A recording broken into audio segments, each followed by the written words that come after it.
Muy buenas noches para todos. Muchísimas gracias a todos por asistir. De parte de la Sociedad Huilense de Anestesiología y Reanimación, CHARE, vamos a dar entonces este webinar de parte del doctor Daniel Rivera Tocancipá en claves en anestesia neonatal. Entonces, doctor Daniel Rivera, damos entonces inicio. Si quieres, puedes dar ya compartir a la presentación y para todos. Muchas gracias por asistir y recuerden que este webinar también es certificado y sirve para el proceso de recertificación. Muchas gracias, María Fernanda, muy amable. Voy a comenzar acá a compartir.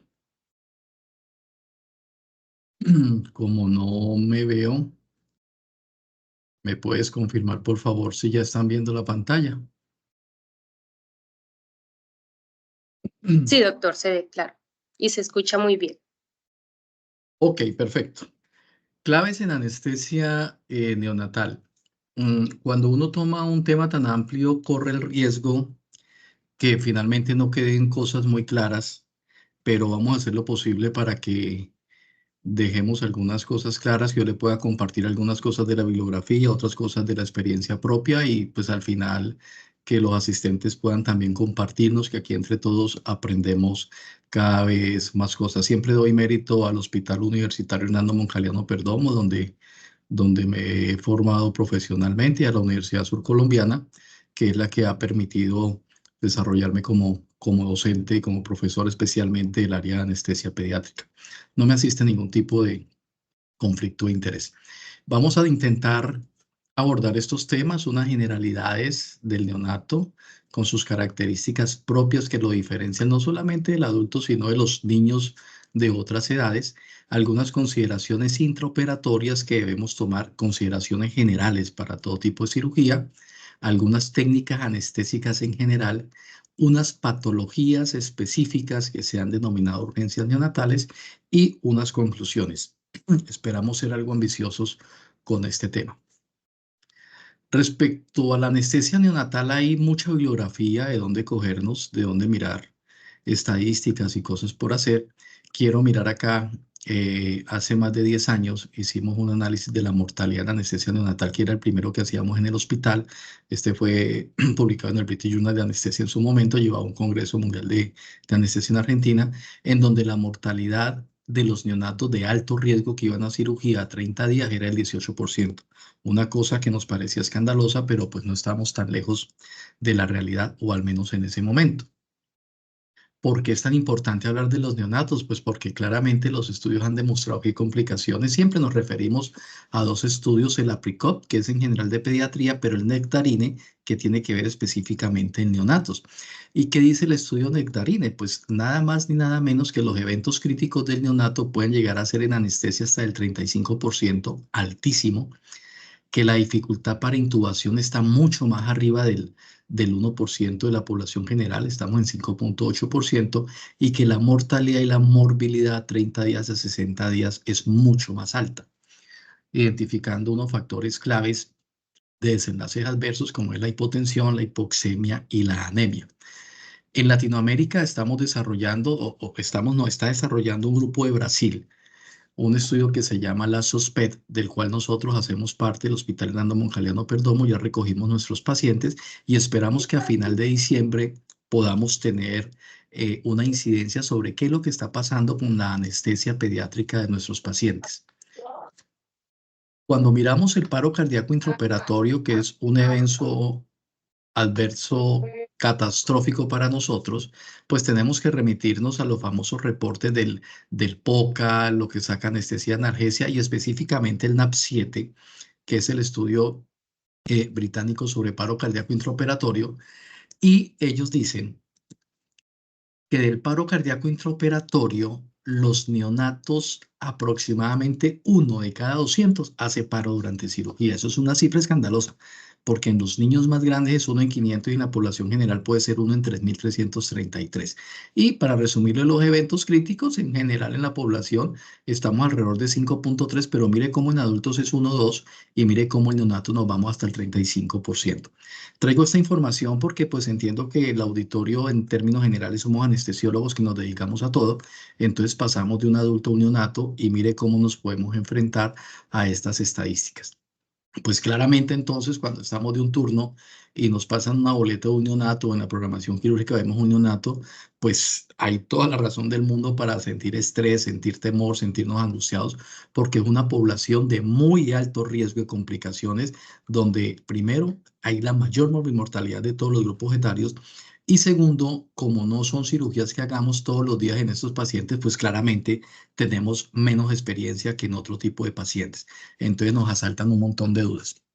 Con todo esto que les estoy diciendo, pues el objetivo que nos hemos planteado para esta charla es dar algunos puntos claves que nos permitan mejorar la calidad de la atención de estos pacientes, disminuir la morbimortalidad y, por supuesto, trabajar más tranquilos con menos estrés para poder hacer las cosas bien. Algunas características importantes del neonato. Empecemos por la parte de la fisiología cardiovascular. Claramente el miocito a nivel fetal es diferente al del adulto, es más desorganizado, hay más tejido conectivo, eso hace que el corazón sea un poco más rígido, que el gasto cardíaco se base principalmente en frecuencia cardíaca más que en contractilidad, por eso los niños son taquicárdicos, nacen con una frecuencia cardíaca elevada, las presiones sanguíneas son más bajas y ha sido un lío verdaderamente saber cuál es la presión arterial normal de un neonato. La resistencia vascular pulmonar neonatal es alta al nacer y tienen que darse unos cambios para que vaya bajando rápidamente y la sistólica pues pueda superarse de tal manera que el ventrículo derecho al nacer es más grande que el izquierdo. Y una característica muy importante es que el retículo sarcoplásmico es más inmaduro de tal manera que tiene una incapacidad para resolver el calcio y obviamente para soltarlo. Eso implica que especialmente los neonatos sean calcio dependientes. Casi que yo les digo a los estudiantes, el calcio en un neonato es prácticamente como un inotrópico. Entonces, el corazón del neonato se comporta de manera muy similar a lo que nosotros llamamos la disfunción diastólica de un adulto y como les dije, el gasto cardíaco es dependiente de la frecuencia cardíaca. Esta gráfica muestra el volumen de fin de diástole contra la contractilidad o el gasto cardíaco. El número 1 sería un paciente adulto normal en donde un aumento del volumen origina un aumento del volumen sistólico, pero el neonato está en la parte más alta de la curva, en donde por mucho volumen que aumentemos, aumenta muy poco el flujo o el gasto cardíaco. ¿Eso qué implica? Eso implica que cuando vamos a manejar bolo de líquidos en los neonatos, los bolos sean mucho más bajitos que lo que se promueve para la población pediátrica en general en el PALS, que son 20 mililitros por kilo. En el neonato tenemos que aplicar bolos de 5 a 10 mililitros por kilo porque fácilmente lo podemos llevar a un edema pulmonar. Y de otro lado, como los neonatos manejan frecuencias cardíacas más altas, pues los criterios de bradicardia y de paro cardíaco son diferentes. Nosotros hablamos de bradicardia cuando la frecuencia cardíaca baja de 100, ahí tenemos que asustarnos y tomar alguna conducta, y un paro cardíaco en un neonato es cuando la frecuencia cardíaca está por debajo de 60 latidos por minuto con signos de bajo gasto. Entonces los criterios diagnósticos ahí cambian. El neonato debe tener, sobre todo el recién nacido y en sus fases posteriores, una perfecta armonía, un enamoramiento entre el sistema cardiovascular y el sistema pulmonar, porque tienen que pasar de esa circulación fetal a esa circulación ya neonatal, es decir, lo que llamamos la circulación transicional, que básicamente consiste en que tiene que bajar la resistencia vascular pulmonar para ir subiendo la resistencia vascular sistémica. De esa manera, los shunts que tiene el neonato, que usualmente son 4, pues se van cerrando primero fisiológicamente y después anatómicamente. Es muy importante que estas características que estamos viendo aquí de hipoxia, acidosis, hipercapnia, hipotermia, alteraciones de la glicemia, van a hacer que estos cambios que deben darse entre el sistema cardiovascular y pulmonar no se realicen o inclusive se mantengan y tengamos una inversión del flujo o un retorno a la circulación fetal que sería desde el punto de vista cardiovascular prácticamente mortal para el neonato. Respecto a la fisiología respiratoria, la podemos resumir en estos 4 aspectos. Primero, una capacidad residual muy disminuida.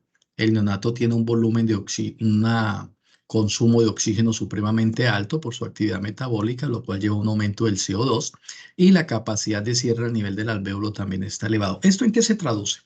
Pues prácticamente en que tiene una menor tolerancia a la apnea, desaturan muy rápido, elevan el CO2 muy rápido ante un episodio de apnea o depresión respiratoria y los reflejos del neonato a todas estas cosas casi siempre responden con bradicardia. Además, dentro de la fisiología respiratoria, pues tenemos unos quimiorreceptores inmaduros. El surfactante, pues se comienza a producir desde temprano, pero hasta que el paciente no llega a las 36, 38 semanas no es maduro, o sea que todo pretérmino va a tener ese riesgo de dificultad respiratoria. La ventilación alveolar por kilogramo de peso es mucho más elevada que la de un adulto. Eso tiene algunas implicaciones cuando usamos halogenado y hay una tendencia al colapso por lo que les nombraba ahora en la capacidad de cierre. La hiperoxia es un problema del neonato. No podemos quedar satisfechos con una saturación de 97, 98, 100%. Eso es dañino. La meta para un neonato es que esa saturación esté alrededor del 88 al 94%. Para efectos prácticos y para que no se nos olvide, podríamos decir 90 a 95, pero esto es lo que dice la literatura. Miremos en gráfica eso. Esta es en azul tenemos la ventilación alveolar de un neonato y en la gráfica al lado de un adulto. Miren la proporción de la capacidad residual del neonato respecto a todo el volumen y lo que pasa en el adulto. Y esta capacidad residual funcional, la que está en verde, recuerden, es la única porción del cuerpo que me permite tener una reserva de oxígeno. Entonces tenemos muy poca reserva de oxígeno para un paciente que tiene un consumo de oxígeno por kilogramo de peso muy alto. En esta gráfica del centro podemos ver cómo en el neonato, se da en el lactante también, pero especialmente en el neonato, el volumen de cierre es mucho más alto y se iguala cerca al volumen corriente, muy diferente a lo de un niño grande o un adulto. ¿Qué quiere decir? Que un recién nacido y un neonato casi que al terminar de respirar normalmente su volumen corriente, sus alvéolos hacen tendencia al cierre con la respiración normal. O sea, hay una fuerte tendencia a hacer un colapso alveolar. En esta gráfica de la derecha en la parte superior vemos la resistencia en la vía aérea. Vemos cuando el niño nace, cómo esta resistencia es supremamente alta y a través del tiempo y cuando va ganando edad la resistencia va bajando. Igual con la compliance pulmonar, como la compliance pulmonar de un neonato es muy baja y a medida que va ganando peso, va ganando edad y va ganando años, la compliance se va volviendo muy grande. Entonces, fíjese todas las características cardiopulmonares que tenemos que nos van a jugar de manera adversa. Esta grafiquita que está mostrando el porcentaje de trabajo respiratorio que tiene un niño de acuerdo a la edad. Entonces, mire, cuando nace muy prematuro extremo, su trabajo respiratorio es inmenso cuando está intubado. Cuando es un prematuro un poquito menos, a término un poquito menos y ya es en adulto, niño y más grandecito es menos. Es decir, no tenemos por qué dejar un neonato intubado en ventilación espontánea. Tenemos las maniobras en los ventiladores actuales para ponerle presión soporte, CPAP, lo que consideremos, pero no podemos dejarlo con un tubo endotraqueal y en ventilación espontánea. Eso no se debe hacer y los neonatos se fatigan muy rápidamente. Otro punto el punto de vista de apnea posoperatoria, que es algo que permanentemente tenemos ahí encima los anestesiólogos, es que yo digo, los recién nacidos, y a veces se mueren solos por apnea al recién nacido, pues cuando van a anestesia ese porcentaje aumenta. ¿Qué es una apnea? Es cuando deja de respirar más de 20 segundos o menos y hay cianosis y bradicardia. Y hay unas patologías y hay unas condiciones que la tienen en la diapositiva que predisponen a que el niño haga apnea. ¿Qué dicen los estudios? En la gráfica de la izquierda podemos ver cómo el porcentaje o la probabilidad de apnea aumenta en la medida en que el niño es más prematuro. A medida que va ganando edad, pues el porcentaje de aumento de apnea va disminuyendo y eso lo dicen los diferentes estudios. En esta gráfica de la derecha es básicamente lo mismo, pero demuestra cómo entre más prematuro sea el niño, por ejemplo, la línea azul, esa probabilidad es más grande y entre más se acerque a término, pues la probabilidad de apnea posoperatoria es más bajita. Pero hay un dato importante, si el niño tiene anemia, el porcentaje de apnea se mantiene siempre alto. En conclusión con la apnea posoperatoria, ¿qué sugiero basado en lo que dice la bibliografía al día de hoy. Es probable que esto cambie, pero hasta ahora podemos decir lo siguiente. Trabajamos con la edad corregida en semanas. No me importa que el niño nació hace 3 días, sí, pero es que nació de 30 semanas. O nació hace 3 días, pero es que nació de 42. Entonces tenemos que coger la edad corregida. Y tenemos dos criterios, 50 semanas y 60 semanas. Y trabajamos con un sistema de semáforos, rojo, amarillo y verde. Entonces, todos los que estén por debajo de 50 semanas de edad corregida deben quedar hospitalizados porque el riesgo de apnea es más alto y lo vimos en las gráficas. Cuando ya pasa de la semana 60, el riesgo se iguala a la población general y no habría necesidad de hospitalizarlo por el criterio de apnea. Es probable que haya otros criterios. ¿Y qué pasa cuando el niño está entre 50 y 60 semanas de edad corregida? Pues miramos los factores de riesgo. Si el niño tiene anemia, si es un prematuro, si tiene antecedentes de apnea, si es un ASA 3 o mayor, si hemos usado fármacos depresores respiratorios como relajantes neuromusculares, opioides, etcétera, es mejor dejar ese niño hospitalizado al menos 12 o 24 horas para vigilancia de apnea posoperatoria. Ahí en el transcurso de la charla, pues les voy dejando algunos tips como ese. La fisiología renal hepática, pues la podemos resumir en que la función tubular es muy inmadura en el niño y tiene una poca capacidad para poder concentrar la orina. El hígado también inicia con una actividad muy deprimida que va ganando casi lo del adulto por allá después de los 6 a 12 meses de edad. Entonces vamos a tener un metabolismo y una excreción de medicamentos bien alterada. Respecto a la parte hematológica y la coagulación, el recién nacido pues nace algo poliglobúlico por la hemoglobina fetal, que tiene mucha afinidad al oxígeno, recuerden. Mm, y esa hemoglobina es alta. No hay un consenso de cuál es el umbral que debemos tener para llevar los niños a cirugía. En términos generales se está moviendo alrededor de 9 gramos por decilitro de hemoglobina, pero hay estudios que hablan de 7, hay otros que hablan hasta de 11 si el niño está en ventilación mecánica y requiere oxígeno. Es un terreno que toman diferentes hospitales y grupos de trabajo con umbrales diferentes. Nacen con factores de vitamina K dependientes bajos, por eso hay que aplicar vitamina K. Pero lo importante está en la gráfica de la derecha. La hemostasia es un proceso en el cual hay unos procoagulantes para formar coágulo y el organismo tiene unos sistemas para alisar el coágulo. Entonces, ese balance entre la formación del coágulo y el desbaratar el coágulo es que crea la hemostasia. Nosotros usualmente con los tiempos de coagulación medimos la parte procoagulante, los factores, pero no medimos la parte trombolítica y esa también está afectada. De tal manera que el niño, en términos generales, tiene una hemostasia y podríamos permitir un aumento en los tiempos de coagulación en el INR entre 1.5 a máximo 2. Recuerden que para adultos el punto de corte para nosotros es 1.5. Aquí podríamos estirarnos un poquito más porque el proceso trombolítico también está afectado. Ya hablé de la inmadurez hepática y renal y el volumen de distribución de los niños pues está muy aumentado. Recuerden que los bebecitos, los neonatos, básicamente son una bolita de agua.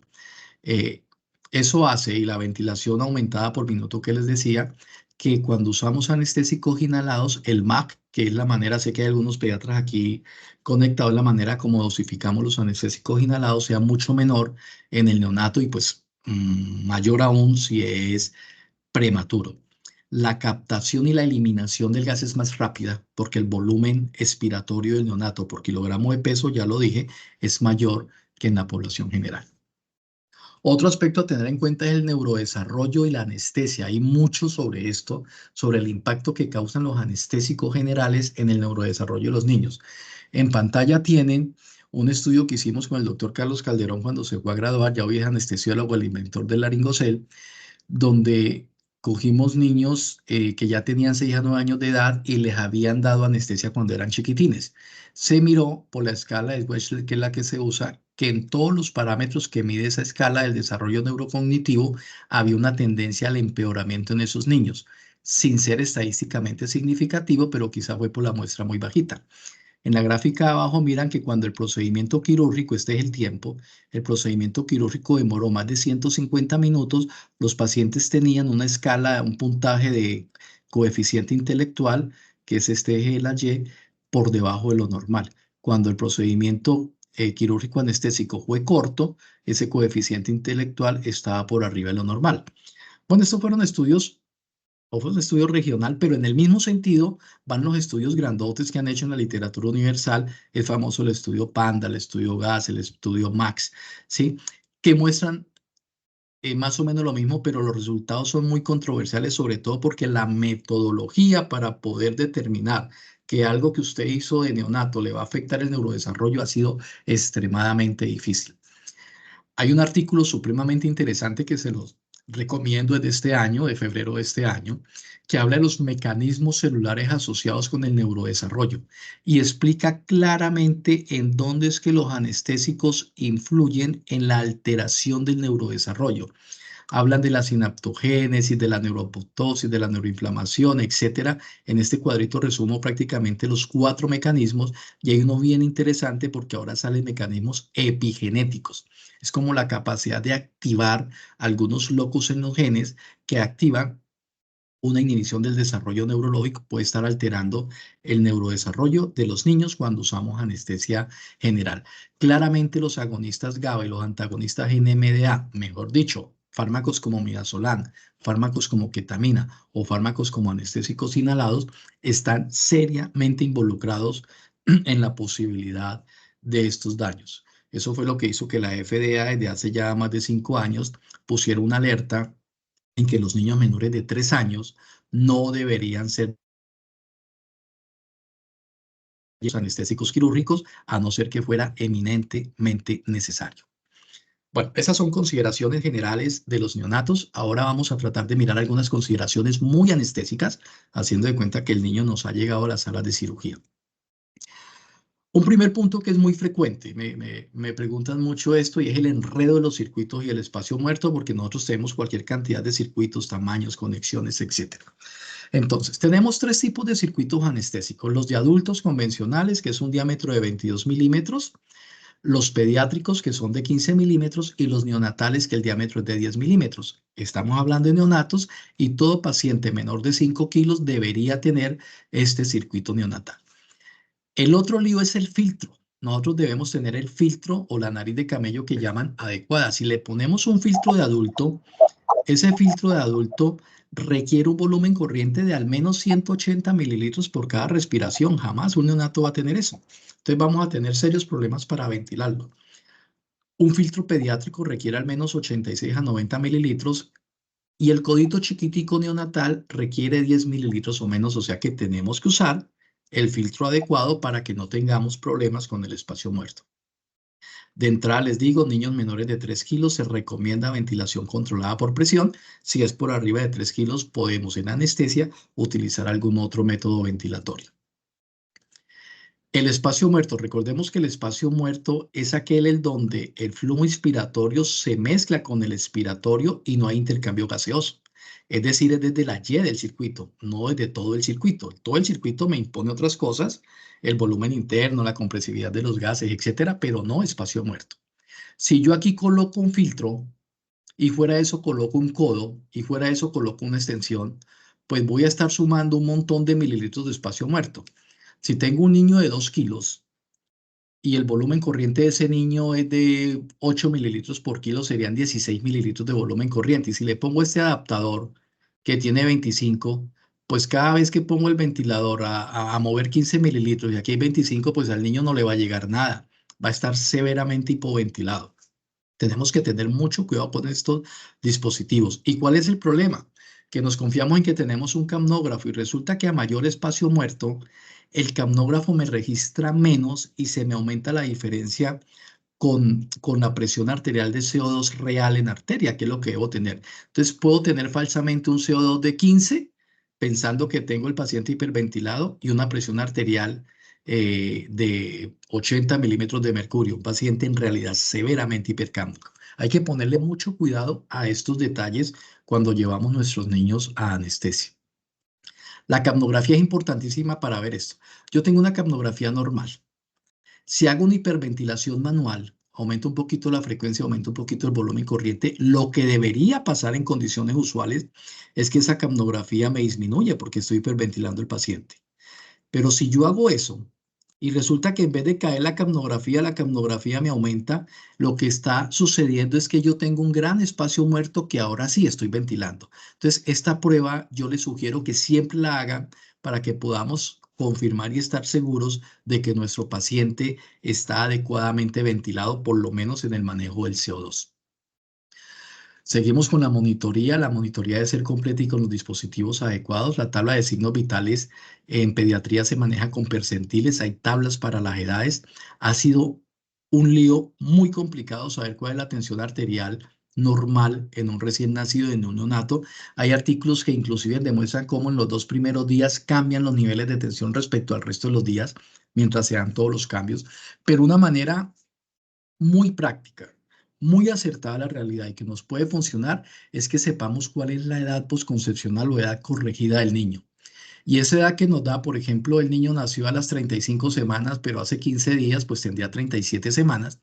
Ese valor de 37 semanas debería ser el percentil 5 para tensión arterial media. Entonces, es una mnemotecnia muy práctica y muy fácil.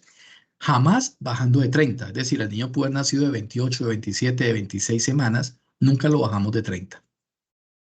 La temperatura, siempre medirla, porque así sea con un termómetro manual, porque es que si yo la mido, quiere decir que inmediatamente le voy a poner cuidado a la temperatura del paciente.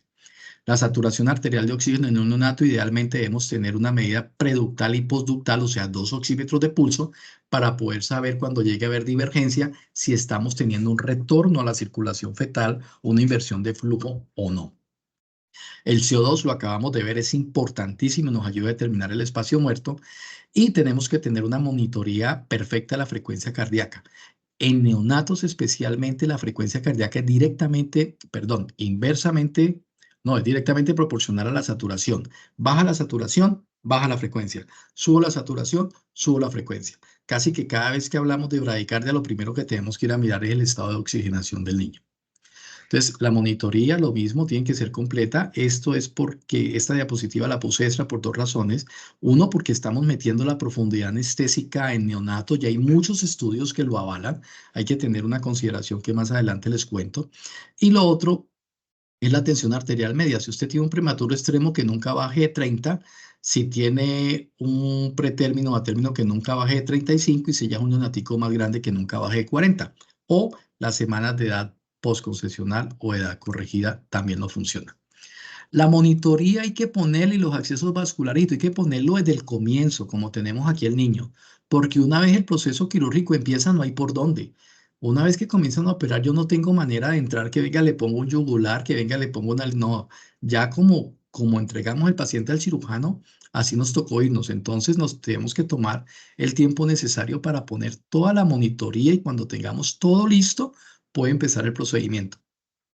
En esta gráfica les quiero mostrar una recomendación. Esta es una lámpara de calor radiante, no es una lámpara quirúrgica de neonatos, que es la que tenemos en el hospital y seguramente tendrán en muchos hospitales. Yo coloco el niño al contrario. Usualmente la cabeza va acá donde va la torre. Coloco el niño al contrario porque yo tengo que tener un acceso inmediato y expedito a la vía aérea y a todo el niño en caso de alguna complicación. Si lo operamos como usualmente llegan los niños y como se deben colocar con la cabeza para el otro lado, y tenemos alguna emergencia, esta torre nos va a incomodar terriblemente. Entonces yo coloco el niño al contrario, se incomoda un poquitín el cirujano, un poquitín la instrumentadora, pero es cuestión de organizarnos en los espacios. Esa es una recomendación que les doy y creo que nos puede salvar vidas. Respecto a la vía aérea, pues hay muchas diferencias anatómicas en la vía aérea del neonato. No me quiero detener en eso porque pues supongo que todos somos anestesiólogos o pediatras y las conocemos. Lo que sí les quiero decir es que tras de que la vía aérea es difícil en un neonato normal, pues a veces nos podemos encontrar con estos síndromes que nos la vuelven todavía más difícil. No debemos perder cuál es el objetivo cuando estamos manejando la vía aérea. El objetivo es ventilar y oxigenar, que afortunadamente en la gran mayoría de los casos es fácil. Un objetivo secundario es asegurar la vía aérea y poner el tubo. Es decir, si yo tengo dificultades para intubar, devuélvame, ventilo y oxigeno y rescato el niño. Intubar puede ser después y ya vamos a mirar qué podemos hacer allí. Recuerden que la frecuencia cardíaca va de la mano con la saturación, entonces tenemos que poner el oxímetro de pulso y ponerle sonido al oxímetro de pulso para que mientras yo estoy manipulando la vía aérea, yo con el oído pueda llevar la frecuencia cardíaca y con el tono puedo llevar la saturación. Las guías claramente dicen hoy que son máximo 3 intentos y uno más por la persona más experta o para métodos combinados. Siempre hay que pedir ayuda. No hay que tener ningún afán, hay que hacer todo controladito, pero idealmente la vía aérea debe estar asegurada antes de 20 segundos. Recuerde que 20 segundos ya entraríamos en una apnea y podríamos entrar en episodios de saturación. La máscara laríngea en neonatos se usa como un dispositivo de rescate y como plan B. No es indicada como un dispositivo de entrada para procedimientos quirúrgicos porque suele disfuncionar bastante.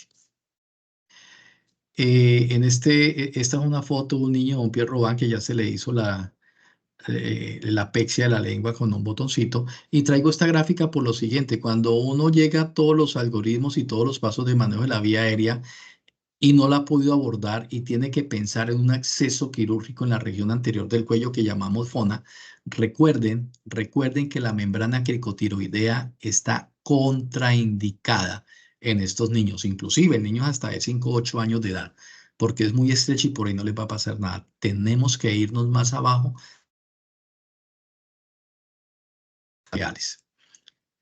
Todas las guías dicen que mientras hacemos el abordaje de la vía aérea, los niños deben recibir oxígeno de manera continua.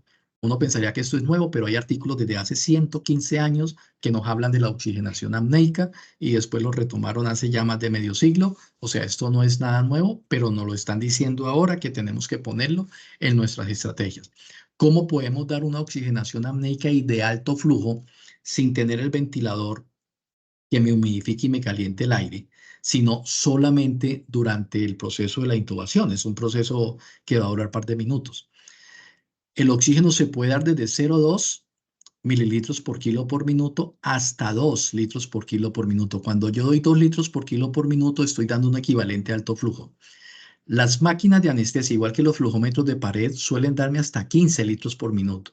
Es decir, yo puedo tener un niño hasta 7 kilos de peso que le puedo poner 15 litros por minuto y eso es una oxigenación apneica.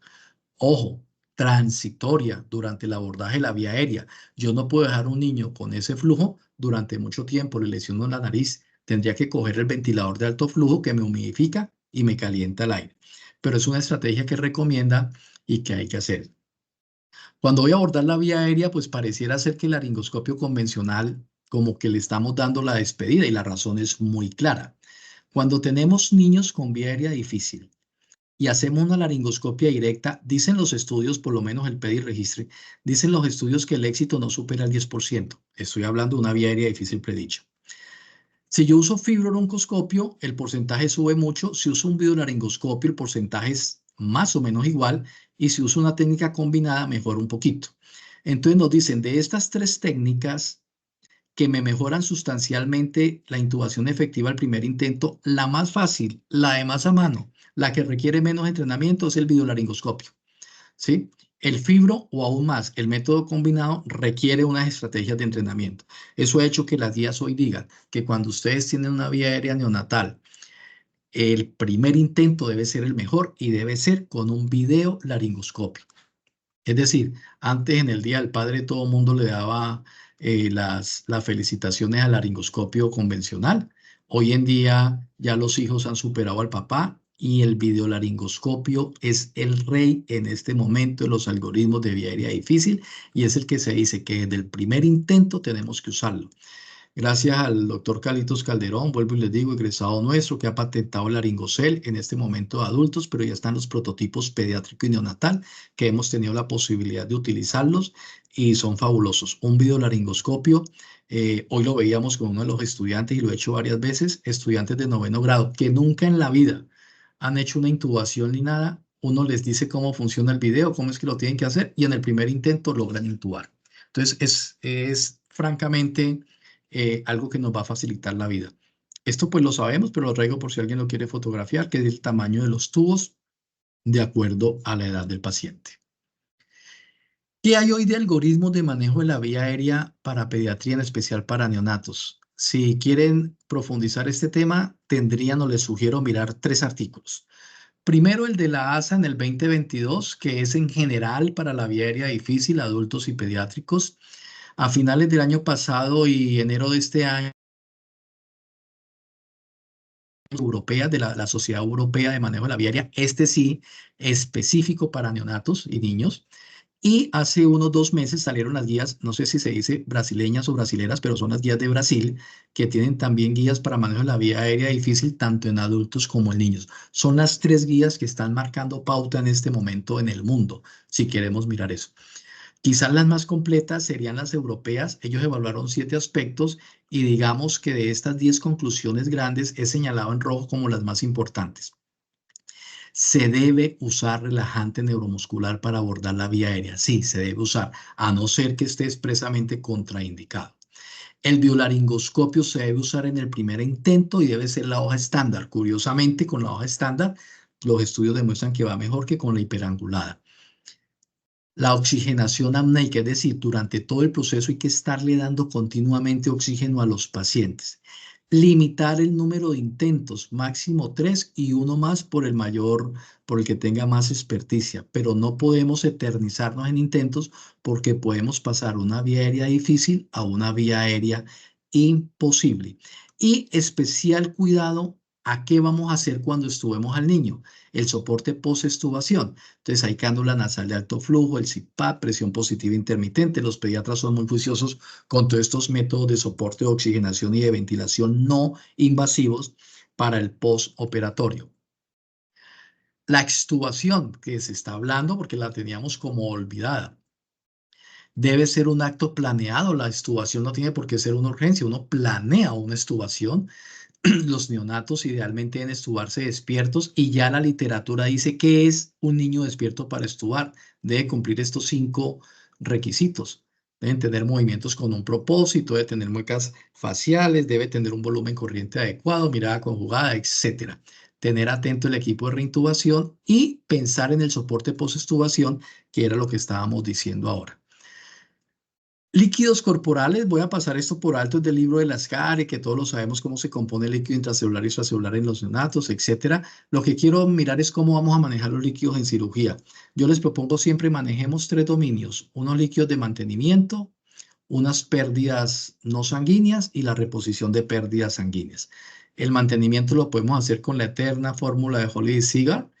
Las pérdidas no sanguíneas, de acuerdo a la exposición quirúrgica que tengamos, puede ir desde 2 a 4 mililitros por kilo hora, inclusive hasta 15 o hasta 50 mililitros kilo hora en casos extremos como una enterocolitis necrotizante que pierde gran cantidad de líquidos. Y las pérdidas sanguíneas las respondemos 3 por 1. Entonces uno hace un cuadrito, yo lo hago con mis neonatos, si donde tengo 3 dominios, el ayuno, la cocarga, el mantenimiento y la reposición de sangrado. Primera hora, segunda hora, tercera hora, etcétera. El ayuno, la cocarga, lo calculo y pongo 50% primera hora, 50% la segunda. El mantenimiento depende, 4, 6, 8, 10, 15 mililitros kilo hora, depende de la exposición que yo tenga de vísceras, de tejido cerebral, de tejido torácico, etcétera, y esto lo voy cuadrando cada hora. Y el sangrado lo tengo que ir mirando máximo cada hora y repongo 3 por 1 con cristaloides o 1 por 1 con coloides o con glóbulos rojos. Y al final de cada hora, segunda hora, tercera hora, voy haciendo la suma y debo mirar en teoría cómo debo ir y confirmo eso con lo que estoy pasando con las bombas de infusión. Y listo, ese es todo el cuento de los líquidos. Me parece que es un esquema muy sencillo y muy válido y nos va muy bien. El manejo de la glicemia. Múltiples estudios han demostrado que los neonatos necesitan aporte de dextrosa durante la cirugía, pero ese aporte de dextrosa tiene que disminuirse durante la cirugía o si no llevamos los niños a una hiperglicemia severa. ¿Qué dicen los estudios? Se lo resumo aquí. Usualmente los niños llegan con un aporte basal de 5 a 7 miligramos kilo minuto. Cuando van a cirugía tenemos que bajar eso a la mitad. Usualmente los pacientes vienen con dextrosa, agua de al 10% con electrolitos a 4 cc por kilo. O sea, un niño de 2 kilos suele venir a 8 cc por hora y eso le da este aporte de dextrosa. ¿Qué hacemos en cirugía? Lo bajamos a la mitad, 4 cc por hora. Y hacemos un control de glucometría cada hora. Muchas veces requerimos inclusive bajar un poco más. Entonces, sí necesitan el aporte de glucosa, pero tenemos que bajarlo a la mitad o un poco más.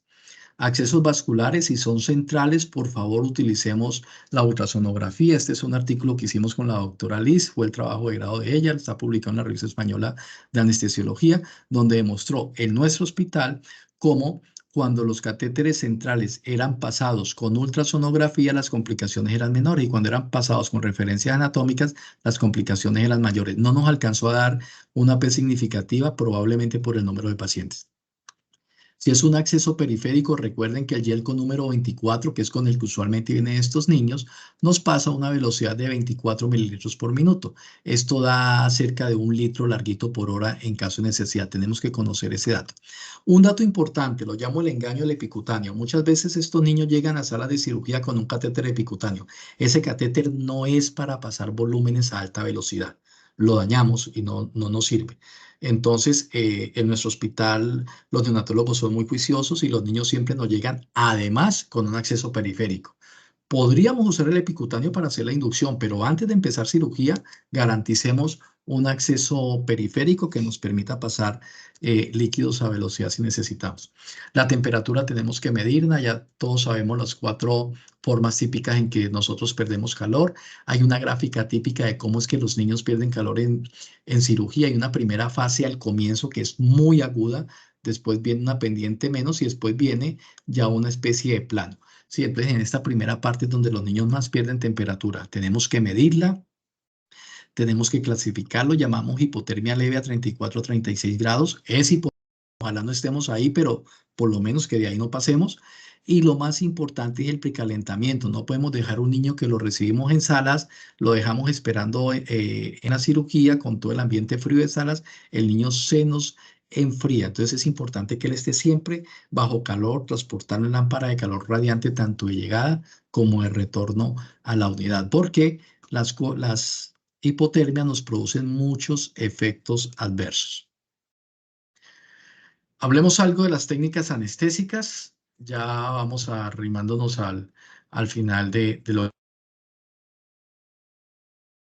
En la valoración preanestésica, pues mirar todo como lo hacemos siempre con todos los pacientes, tener en cuenta que las pérdidas de volumen en los neonatos no las podemos calcular al 20 o 30% como en un adulto, sino alrededor de un 10%. Y el ayuno perioperatorio, no necesitamos dejar estos niños en ayuno desde la noche anterior. Estos niños pueden recibir leche materna hasta 3 a 4 horas antes de la cirugía y leche de fórmula de 4 a 6 horas antes. Si están tomando agua, pueden recibir agua a la hora anterior. No hay necesidad de hacer esos ayunos tan prolongados. Tenemos que evaluar el contexto. Siempre trabajamos con la edad corregida. Créanme que no nos importa la edad cronológica. Me importa la edad corregida. Estos niños es muy importante el peso exacto del día porque es basado en ese peso que vamos a trabajar todas las dosis de medicamentos. Tenemos que mirar básicamente 2 grupos de comorbilidades, las cardiovasculares y las de la vía aérea, y con eso diseñar estrategias de manejo. Y nosotros debemos ser sinceros y reconocer nuestras limitaciones. Estamos capacitados para manejar ese niño, es este el sitio, tengo los recursos, tengo la ayuda en caso de que me complique, tengo soporte neonatal, etcétera, etcétera. Un pequeño resumen de los aspectos más importantes de los fármacos cuando usamos anestesia general. Recordemos que el anestésico inhalado, su MAC es menor. El fentanil, inclusive a muy bajas dosis, pueden producir rigidez de la pared torácica, entonces podemos llevar al niño rápidamente a una apnea. El remifentanil tiene una farmacocinética muy similar a la del adulto, solo tenemos que corregir una dosis un poco más alta por los volúmenes de distribución, pero no tendríamos problema con su metabolismo y excreción. La esmetomidina es un fármaco seguro en pretérmino, inclusive en neonatos a términos y pretérminos, y es de los pocos fármacos que no está implicados en daño en el neurodesarrollo, sino que por el contrario pareciera ser un neuroprotector. Los relajantes neuromusculares tienen un efecto prolongado, entonces tenemos que estar pendientes de estarlo revirtiendo. Si usamos succinilcolina, la dosis es más alta, es de 2 a 3 miligramos por kilo. Puede producir bradicardia, por eso, por ejemplo, en el PALS, en escenarios de reanimación, recomiendan siempre que pongan succinilcolina, poner atropina. Y el Sugamades ha demostrado en diferentes estudios ser eficaz en neonatos, que es el que nos permite revertir el efecto del bromuro, del rocuronio y del becuronio. No me detengo en esto, si el niño es menor de 3 kilos, quizás el mejor método ventilatorio en ese niño sea el tradicional método controlado por presión. Y tenemos una cantidad de coayudantes que los podemos utilizar. Hay mucha controversia si los AINES se deben usar o no se deben usar en los neonatos. Usamos la dexametasona, es parte indispensable de nuestra anestesia. Si usamos ketamina, debe ser a dosis baja, ya vimos los efectos deleterios. Y si usamos morfina, que sea como rescate, esta diapositiva decía opcional desmetomedina, pero cada vez me convenzo más que la desmetomedina viene siendo parte esencial del manejo farmacológico de nuestras anestesias. En el posoperatorio, pues idealmente el niño debe salir en las condiciones controladas, pero les quiero llamar la atención en esto. Si no nos sentimos seguros que si el paciente lo podemos extubar o no, no tengamos ningún afán. Esto es algo electivo. Es preferible llevarlo intubado a la UCI. Los neonatólogos tienen buena experiencia y ellos harían una extubación programada. Ya hay artículos del protocolo ERAS aplicados a neonatos, que es la recuperación acelerada de anestesia en cirugía neonatal intestinal, y dan unas condiciones preoperatorias, dicen ellos, intra y posoperatoria. Dentro del intraoperatorio le dan una fuerte recomendación a la anestesia regional, como igual que en el ERAS de adulto. Entonces ya hay ERAS para neonatos. ¿Podemos dar TIVA en neonatos, que es la anestesia total intravenosa? Sí, sí, claro que se puede. Hay múltiples artículos que así lo indican. Hay múltiples programas de computación como Litiva que nos gusta mucho, que nos da las diferentes formas simuladas de administrar propofol, de administrar remifentanil, etcétera. Nos da las gráficas en donde en teoría miramos la concentración plasmática y sitio efecto de los diferentes medicamentos y nos permite varios modelos de TIVA en pediatría, como el RIP-John o el que se promueve hoy en día, que es el ILEVEL versión 2.1, que va desde los muy chiquitines neonatales hasta pacientes cercanos a los 90 años. Entonces, podemos dar TIVA de una manera relativamente segura, ayudados por estos sistemas. Hay más, no solamente existe el ITIVA, aquí vemos más, pero a quien no le guste todo este enredo, pues también hay unas indicaciones para TIVA manual. Está el modelo de Stewart y hay otros en donde dicen cómo podemos dar TIVA manual en menores de 3 meses.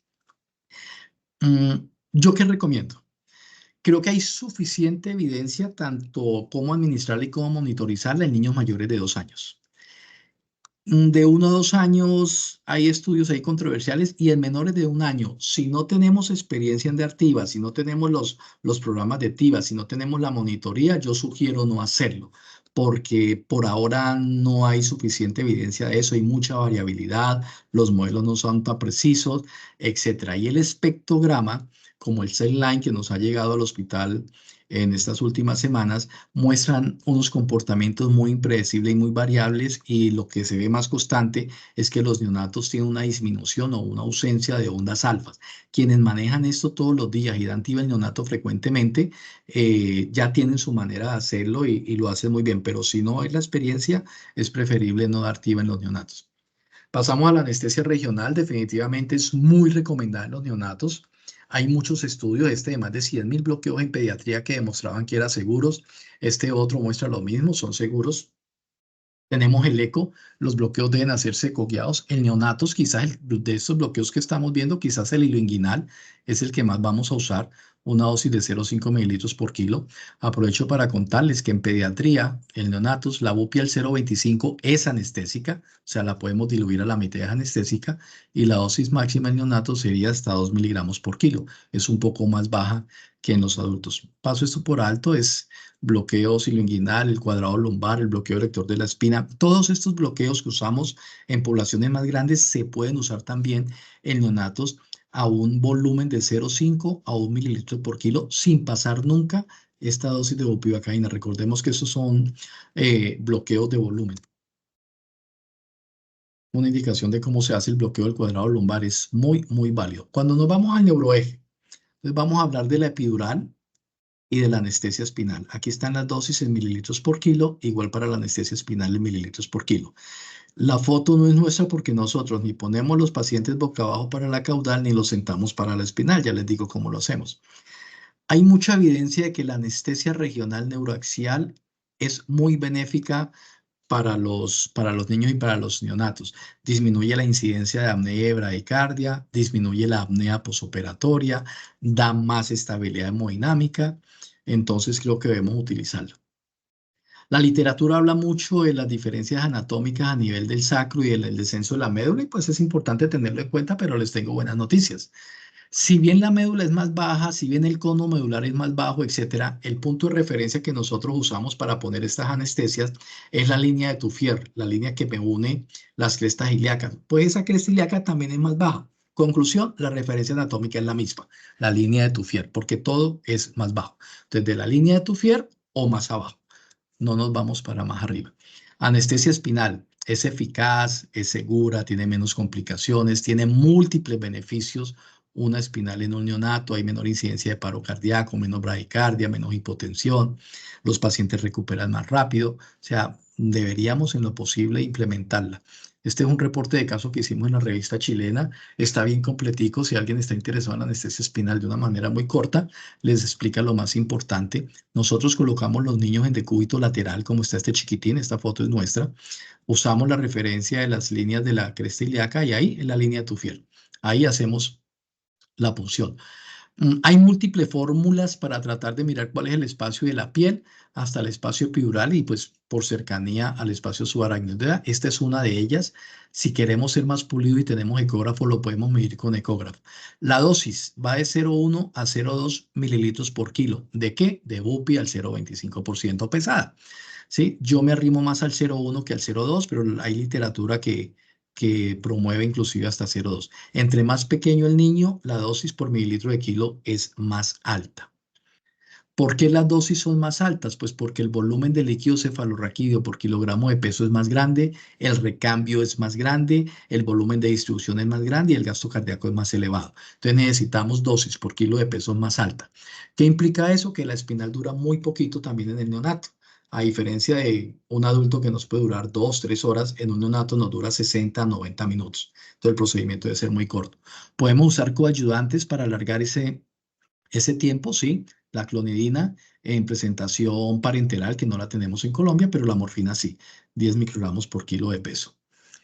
Bloqueo caudal, no voy a hablar de la parte técnica ni nada, solamente de la dosis. Este es el esquema de la doctora Melman, que era mexicana porque falleció ya de muchos años, si mal no estoy, hace 1 o 2 años y ella promovía unos niveles que están aquí. De acuerdo al nivel que usted quiera bloquear, pues pone el volumen. Este nivel tan altote 1,6 nosotros no lo usamos porque es que si usted va a alcanzar un nivel de T4, T6 es porque va a operar tórax. Y si usted va a operar tórax, pues en vez de poner una dosis de bloqueo caudal, lo que debe hacer es avanzar un catéter vía caudal y lo guía por ultrasonografía y cuando el catéter está cercano al sitio, entonces se adecua la dosis. Entonces la máxima dosis que ponemos es 1,4 para nivel abdominal, 1,2 para nivel abdominal bajo, 1 para nivel inguinal y 0,8 para nivel, por ejemplo, de pie-chapín o problemas de rodilla, etcétera. ¿Hay lío con la toxicidad de los anestésicos locales? Sí, ustedes saben que el anestésico local que más usamos es la bupivacaína y la bupi se une a la alfa-1 glicoproteína ácida que está depletada en el recién nacido en el neonato. Entonces, por eso era la gran toxicidad de la bupi en esta población. De hecho, algunos autores la contraindican. Yo creo que más que contraindicarles baja la dosis. Este estudio que lo he nombrado en varias charlas ya, es del año pasado, demostró cómo la alfa-glucoproteína ácida comienza a elevarse recién el niño nace y en las primeras horas de vida. Y pudo demostrar cómo esa glucoproteína se eleva de manera similar a cómo se eleva la PCR. Es decir, pareciera ser una proteína que se estimula cuando hay mecanismos de estrés agudo. Entonces, este estudio lo que está diciendo, abriendo una puerta, es que seguramente, siendo la anestesia y la cirugía algo que es estresante, estos niños pueden tener unos niveles eh, estimulados más altos de glucoproteína 1 ácida y que quizás la toxicidad por bupivacaína, que tanto hablamos pero que poco vemos, pues no se presente. Sigamos teniendo la precaución de 2 miligramos por kilo, pero les esbozo esto porque hacia allá puede ir la literatura actual. Si hay toxicidad por anestésico local, pues tenemos que hacer el rescate lipídico, recuerden, es el Lipocin que usamos para alimentación parenteral, 1,5 mililitros por kilo, y después pasamos a una infusión. Ya llegando al final, vamos a ver algunas consideraciones específicas de patologías específicas, entonces las que llamamos urgencias neonatales. Hicimos un estudio con en ese momento la doctora Tola, que hoy en día es anestesióloga, en ese momento no lo era estudiante de epidemiología, y se hizo una casuística de cuáles eran las patologías que llevaban nuestros neonatos a cirugía. Curiosamente, era una cantidad de patologías que no son las que normalmente nosotros estamos acostumbrados a ver, que la gastrosquisis, que la atresia esofágica, que el onfalocele.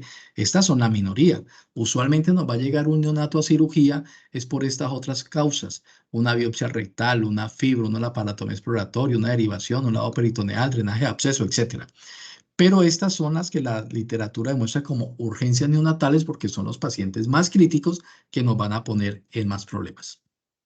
Entonces, hemos cogido 4 urgencias neonatales, la gastrosquisis y el onfalocele. De la gastrosquisis, aspectos claves, puntuales. El riesgo es altísimo de broncoaspiración. Entonces, hay que estar pendientes de pasar una sonda y evacuar el contenido gástrico antes de abordar la vía aérea. Tenemos que tener un aporte de líquidos adecuado, usualmente más alto, porque hay una gran pérdida de líquidos por la exposición de vísceras. Y tenemos que concertar en lo posible con el equipo de perinatología, con los neonatólogos, con la UCI, con todo, que el parto sea entre la semana 36 y 38. Eso tiene su razón de ser. Con el onfalocele, consideraciones muy similares, pero además recuerde que el onfalocele se asocia mucho a patologías cardíacas. La gastroquisis visualmente es más impresionante, pero el onfalocele es más peligroso por las patologías cardíacas asociadas. Cuando tenemos una hernia diafragmática, recuerden que lo principal en este niño es que hay una hipoplasia pulmonar que nos lleva a una hipertensión pulmonar severa y eso de carambola nos ha llevado a una disfunción ventricular del ventrículo derecho. ¿Eso qué hace? Que cuando el niño nace, créanme que no hay ninguna emergencia, ni urgencia, ni carrerón de operar ese niño ya. Lo que tenemos que hacer es llevarlo a la unidad, que lo estabilicen, que le tomen laboratorios, que le tomen su eco, que le tomen sus gases, que podamos saber cuál es el grado de hipertensión pulmonar, que lo traten de mejorar. Los neonatólogos son muy buenos, que traten de disminuir esa hipertensión pulmonar y cuando lo tengan en unas condiciones relativamente aceptables, en ese momento lo llevamos a cirugía. Ese momento puede ser a las 12 horas, a los 2 días, a los 3 días, pero no hay necesidad de ese carrerón, porque el corregir la hernia no me va a revertir de manera inmediata estas dos situaciones que se me están presentando. En cambio, sí puedo llevar el niño a un desenlace fatal.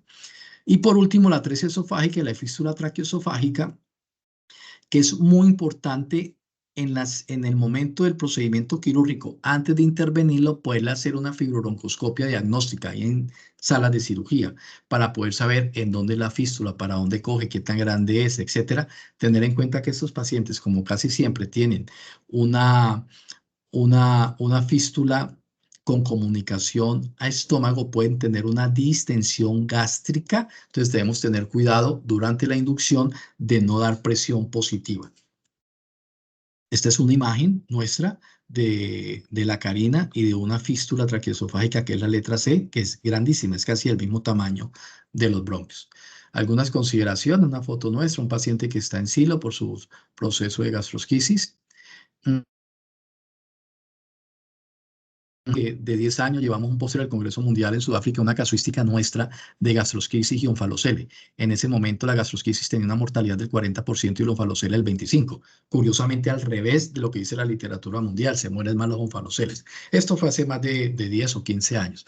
Lo que les quería mostrar es que la literatura mundial habla de una mortalidad que puede ir desde cero en los centros de alta tecnología donde tienen todo protocolizado, hasta una mortalidad cercana al 98%, como algunas regiones de África donde no tienen manera de hacerle mayor cosa. Entonces nosotros estábamos como hace 10 años como en un intermedio o menos, yo creo que hoy estamos muchísimo mejor. ¿Qué hacer cuando nos nace un niño con gastroquisis? Aquí hay una propuesta de protocolo que salió publicada en algún trabajo que hicimos de revisión de tema durante la pandemia, está en la revista de la Facultad de Salud de la Colombiana, en donde este protocolo pues dice en qué momento se debe desembarazar la mamá. Tendríamos que intentar hacer un símil EXI, siempre hacer succión gástrica, estabilizar el paciente si no hacemos el símil EXI y operarlo antes de 8 horas, siempre considerar estómago lleno y considerar una anestesia caudal junto con la general. Hay que hacer una revisión intestinal completa porque estos pacientes se asocian mucho a atresia intestinal, entonces se nos puede pasar una atresia intestinal que nos puede complicar el cuadro clínico en horas posteriores. Cuando se cierra la pared, nosotros como anestesiólogos tenemos que guiar al cirujano en cuanto a la presión para ver si la puede tolerar o no. ¿Qué presión podemos medir para ver si ese paciente quedó muy tenso del abdomen o no? Pues podemos medir la presión en la vía aérea, que no nos aumente más del 30% de donde estábamos. La presión venosa central, si tenemos un catéter central, igual, que no nos aumente más del 30%. Y la presión vesical como una medida prácticamente directa de la presión intraabdominal, que no debe estar por arriba de los 20 milímetros de mercurio. Todos deben ir a la UCI neonatal e iniciar la nutrición parenteral temprana. La Asociación Colombiana de Neonatología ya hace más de 8 años sacó una infografía de qué hacer con estos chiquitines, donde claramente hablaba de la oximetría preductal y posductal, habla de que estos pacientes deben estar sedados y con su analgesia controlada. Para la eh, Cuando se hace el diagnóstico in útero, existe la posibilidad de lo que se llama el feto, que es una obstrucción traqueal del feto a través del útero de la mamá. Esto se hace in útero sobre las 30 semanas.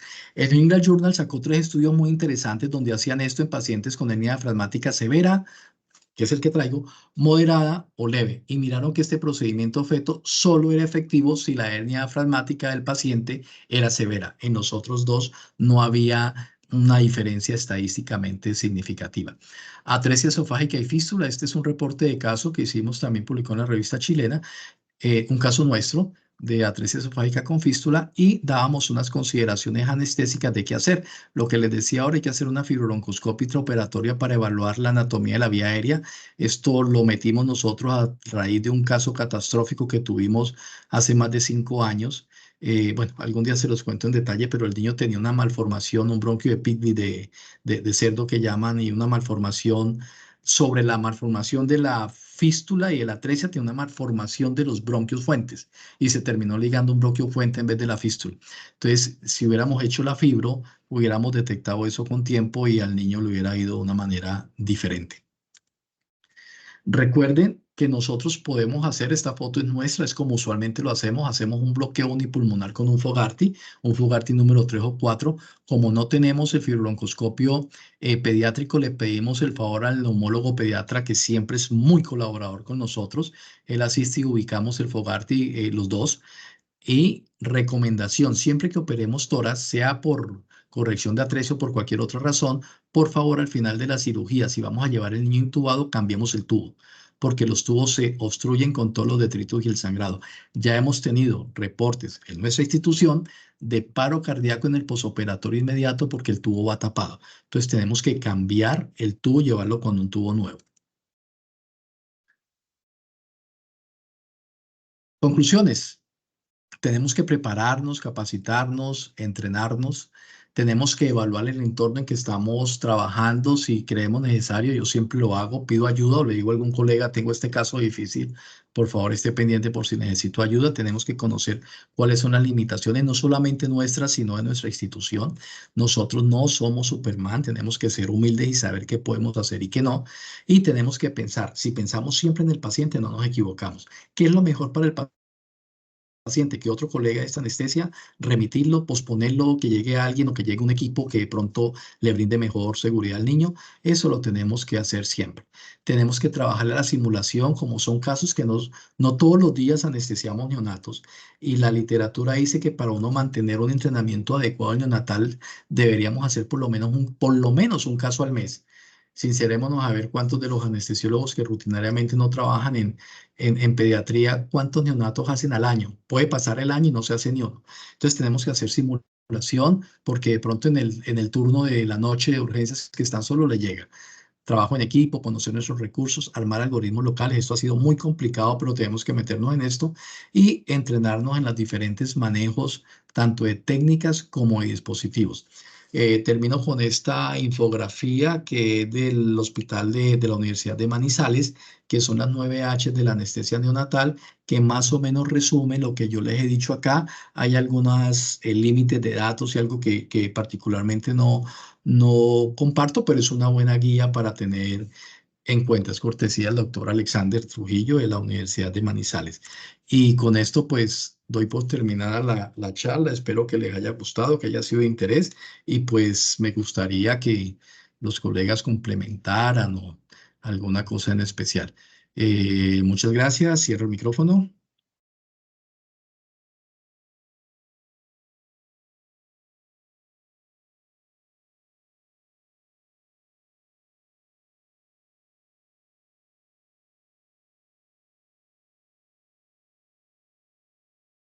Muchas gracias, doctor Rivera. Si alguien tiene alguna pregunta, duda, este es un espacio, vamos a dar un espacio.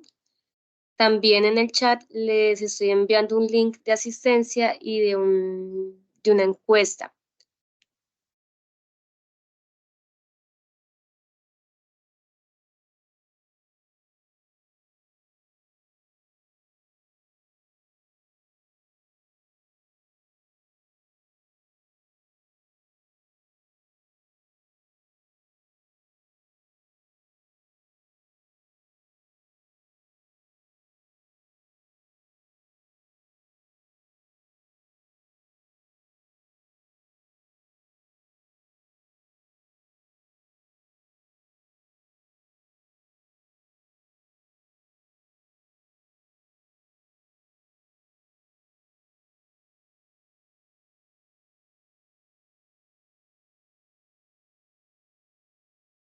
Bueno, María Fernanda, creo que o quedamos todos confundidos o quedó todo demasiado claro.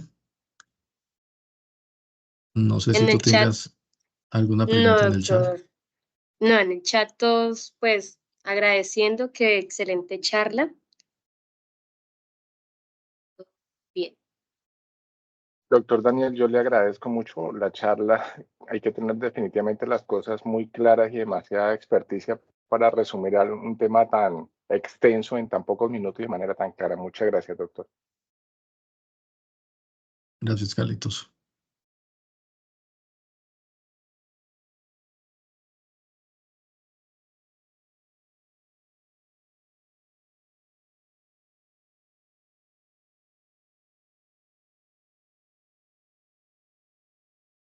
Doctor Rivera, yo quisiera hacerle una pregunta. Últimamente usted ha estado manejando un videolaringo pediátrico para los pacientes que se han presentado últimamente dentro del hospital. Obviamente son pacientes mucho más grandes. El abordaje en un paciente neonatal con las estrategias de manipulación de la vía aérea con técnicas combinadas es también aplicable en esta población, debido a que la incidencia si bien de una vía aérea difícil en esta población es diferente, pero su manejo tiene que ser muy exacto a la hora de presentarse el evento. Entonces, ¿cuáles son las recomendaciones entonces para esta población, sobre todo con el uso de las nuevas técnicas y las combinaciones que se están presentando para con estos pacientes? Sí, Camilo, gracias por la pregunta.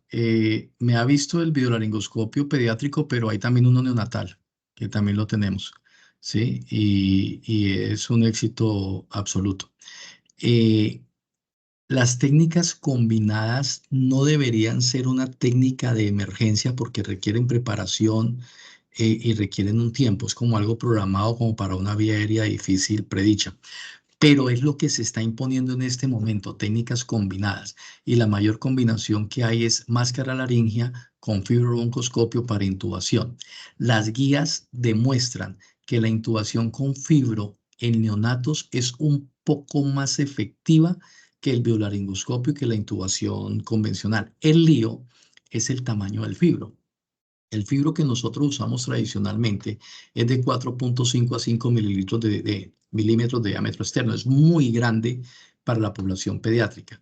Y el fibro que usan los neumólogos pediatras tradicionalmente es un fibro de un diámetro de 2,8. Es decir, a un tubo 3 le cabe muy justo y se daña. Entonces, sirve para un tubo 3,5 o un 4 para arriba. En el mercado existen fibros hasta de 1,8 milímetros de diámetro. pero no son comerciales, la gente no los compra porque se dañan con mucha facilidad, los tendría que comprar la institución y la verdad, muy poca gente en el mundo los tiene. Entonces, la respuesta es sí, se usa biolaringoscopio en neonatos. Dos, sí, sí hay técnicas combinadas en neonatos y si tenemos las herramientas y los dispositivos, sería la indicación, Camilo. Gracias, profe. Veo una pregunta en el chat de la doctora Sofía. Buenas noches, sobre las soluciones destrozadas en el mantenimiento. Entonces, hay dos maneras en que se puede hacer esto. Hay una manera en donde colocan destroza al 1% en lactato Ringer o en solución salina y con eso reponen todos los líquidos. Es una estrategia, de hecho hay un artículo de la Scale que así también lo propone. Pero a mí me gusta más separar las infusiones porque es que las puedo manejar. Entonces, esa destroza al 10 que viene de mantenimiento de neonatos, lo que tenemos que hacer es bajarla al 50 o al 40%.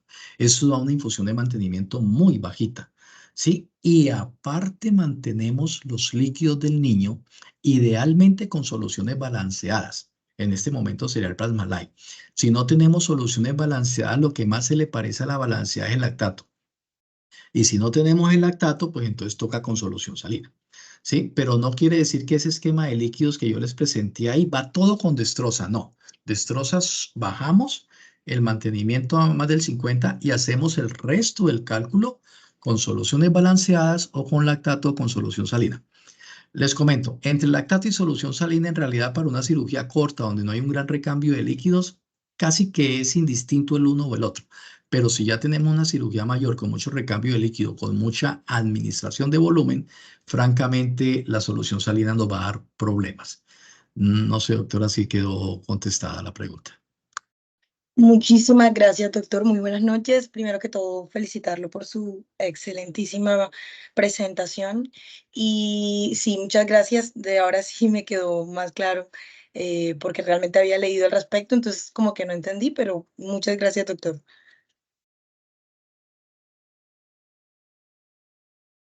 Doctor, el doctor Tobar tiene la mano levantada. Siga, doctor Tobar. Buenas noches. A mí me parece una cosa que me parece importante y es el volumen de líquidos que podemos infundir. Si estamos estamos acompañando la anestesia de anestesia total intravenosa y tenemos restricción de volumen para lo que vamos a administrar, ¿cuál es la forma más eficiente en la cual preparamos los líquidos, preparamos las infusiones de remifentanil, de propofol o de desmedetomidina que estamos usando en los pacientes, teniendo en cuenta el criterio de la destroza al medio o la destroza al 40, que estaríamos al 4 que estaríamos intentando utilizar en estos pacientes para no sobrecargarlo y para balancear los requerimientos, el ayuno, los requerimientos no de reposición hemática y los requerimientos de reposición respectiva. ¿Cuál sería la fórmula más adecuada? Gracias, Hernán. Excelente pregunta. Cuando estamos usando anestesia total intravenosa, estamos sumando infusiones. Estamos sumando la infusión de propofol, que lo colocamos puro, no lo diluimos, y estamos sumando la infusión de remifentanil, que la podríamos usar a la infusión estándar que hacemos de 20 microgramos por mililitro o diluir la ampolla en 250 para que me queden 8 microgramos por mililitro y la bomba me pase en un volumen más continuo la dosis que quiero. Entonces, claro, estoy sumando el aporte de destroza, que lo bajé muchísimo, pero sigue siendo un volumen. Estoy sumando el propofol, estoy sumando el remifentanil. Yo no recomiendo la desmetomedina en infusión, la usamos en bol. Entonces, hago el cálculo de líquidos de la manera sencilla como lo puse en la diapositiva de los 3 dominios, el ayuno o la cocarga, lo que quieran, el mantenimiento y la reposición de pérdidas, y voy haciendo el cálculo cada hora. Ese es el volumen total que tengo que administrar. A ese volumen total tengo que restarle el volumen del REMI, el volumen del propo, el volumen de la destroza.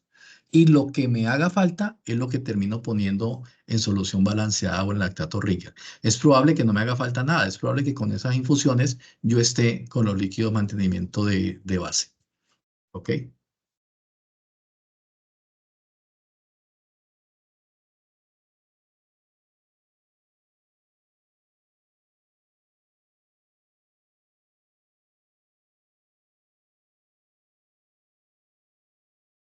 Muchas gracias. Doctor, hay una pregunta también ahí en el chat de la doctora Clemencia.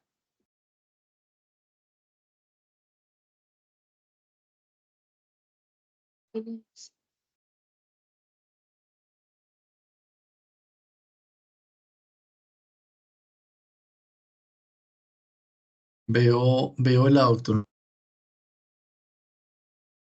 en el chat. Muy importante pregunta, porque abren los tubos endotraqueales con neumotaponador para cirugías neonatales.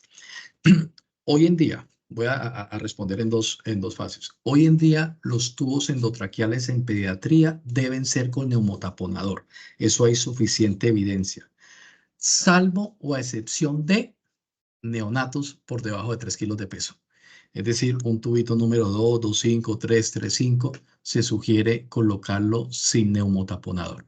Entonces, interesante pregunta porque ahí hay una excepción. Y aprovecho la pregunta para decirles algo más. No sé si los pediatras ya se fueron, están por ahí. Y es que me ha sorprendido que en la literatura encuentro que en las UCI neonatales y a veces desde cirugía se intubaba los neonatos que se preveían que iban a quedar intubados durante mayor tiempo, por ejemplo en cirugía de cardio, los intubaban vía nasal, que para nosotros eso prácticamente nunca lo hacemos. Los intubaban vía nasal, los llevan a la unidad neonatal intubados vía nasal y permiten, pónganme que eso tan curioso, que el niño cuando esté despierto, pero intubado, pueda succionar y pueda alimentarse. Eso a mí me sacudió un poquito, pero la literatura habla de eso y hay algunos sitios en el mundo donde lo hacen. ¿Sí? Intubación nasal en neonatos, van a la UCI, lo dejan bien nasal y les permiten al niño succionar y estimular su alimentación por la vía oral. Pero a la pregunta original, tubos con neumotaponador de 3 kilos para arriba y de ahí para abajo sin neumotaponador. Doctora Clemencia, ¿de acuerdo?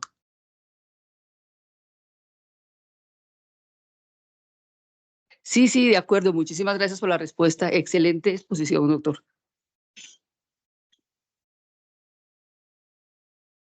Gracias.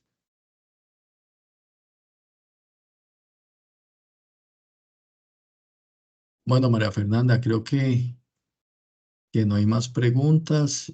Yo le agradezco a todos la asistencia y bueno, una feliz noche para todos. Doctor, muchísimas gracias a usted por este espacio. A todos también muy buenas noches. Les recuerdo también el link de asistencia y nuevamente, doctor Rivera, muchísimas gracias. Excelente presentación. Con gusto, buenas noches. Gracias a Muchas ustedes. gracias, doctor. Buenas noches.